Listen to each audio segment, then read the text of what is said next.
Michel Thiollière, ce que beaucoup de Stéphanois reconnaissent, ceux qui étaient vos partisans comme les autres dans votre action, c'est un très important travail sur l'image de la ville, à travers des réalisations d'une part importantes, la Cité du Design, le Zénith, on pourra en citer beaucoup d'autres, à travers également une volonté de communiquer sur ces réalisations, de communiquer fortement et avec des campagnes de communication importantes à un niveau national et d'ailleurs international.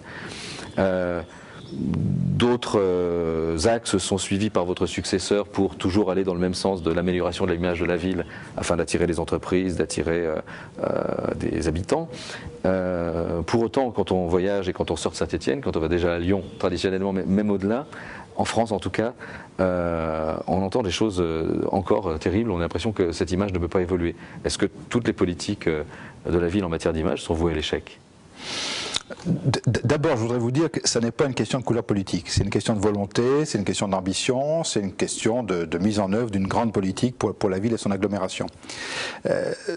Je n'ai jamais cru qu'une image pouvait se construire sans qu'il y ait une réalité. Si on plaque une image, ça se fissure très vite.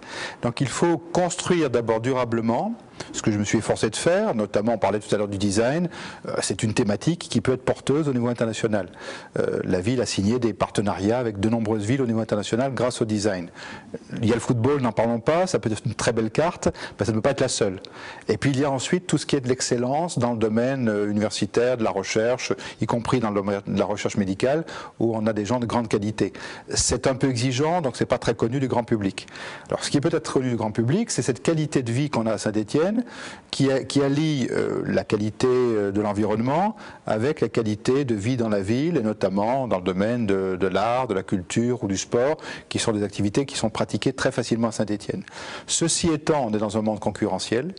Chaque ville dans le monde joue sa compétitivité, joue son attractivité, et il faut être meilleur que les autres. Donc pour être meilleur que les autres, il faut vraiment se battre. Je trouve qu'aujourd'hui on se bat peut-être pas suffisamment pour imposer non pas une image mais une place de Saint-Étienne, de façon à ce que les Stéphanois soient fiers de leur ville.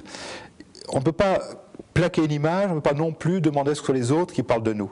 Il faut que ce soit les Stéphanois eux-mêmes qui s'emparent de leurs qualités, de leurs atouts, de leurs talents, et qui disent ben voilà qui nous sommes, voilà ce que nous sommes. Marseille l'a fait très bien, alors que c'est une ville qui a beaucoup de difficultés aussi. Nous sommes capables de le faire.